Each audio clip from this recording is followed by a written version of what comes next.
بسم الله الرحمن الرحيم تبارك الذي بيده الملك وهو على كل شيء قدير الذي خلق الموت والحياة ليبلوكم أيكم أحسن عملا وهو العزيز الغفور الذي خلق 7 سماوات طباقا ما ترى في خلق الرحمن من تفاوت فارجع البصر هل ترى من فطور ثم ارجع البصر كرتين ينقلب إليك البصر خاسئا وهو حسير ولقد زينا السماء الدنيا بمصابيح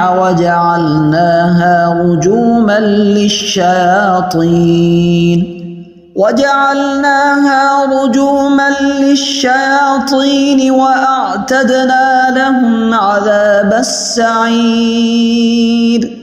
وللذين كفروا بربهم عذاب جهنم وبئس المصير إذا ألقوا فيها سمعوا لها شهيقا وهي تفور تكاد تميز من الغيظ كلما ألقي فيها فوج سألهم خزنتها ألم يأتكم نذير قالوا بلى قد جاءنا نذير فكذبنا وقلنا ما نزل الله من شيء إن أنتم إلا في ضلال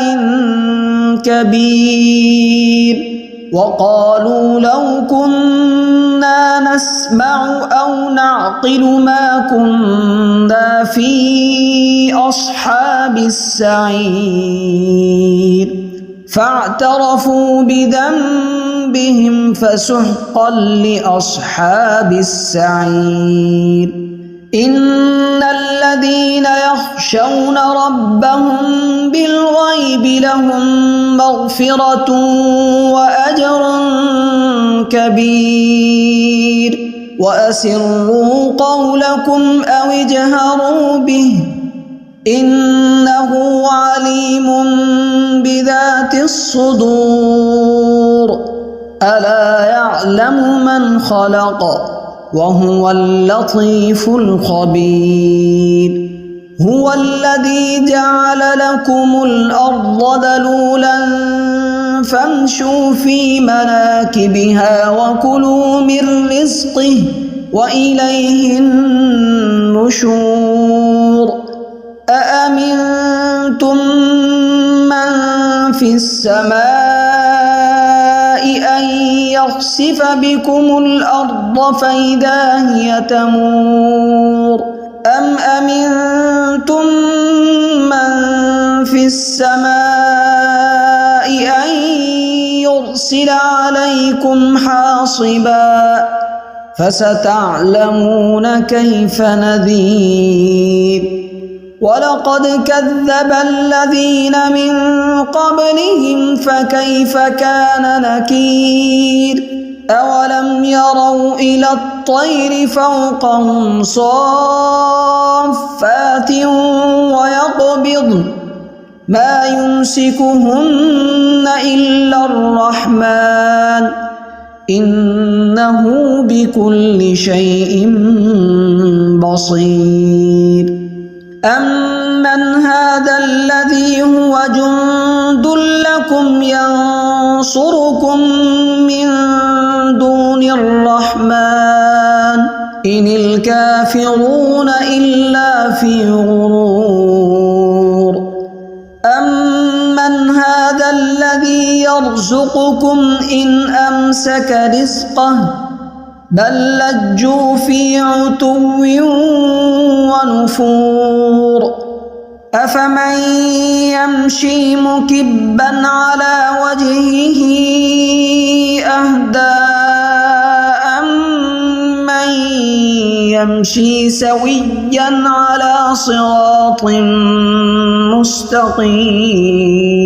قل هو الذي أنشأكم وجعل لكم السمع والأبصار والأفئدة قليلا ما تشكرون قل هو الذي ذرأكم في الأرض وإليه تحشرون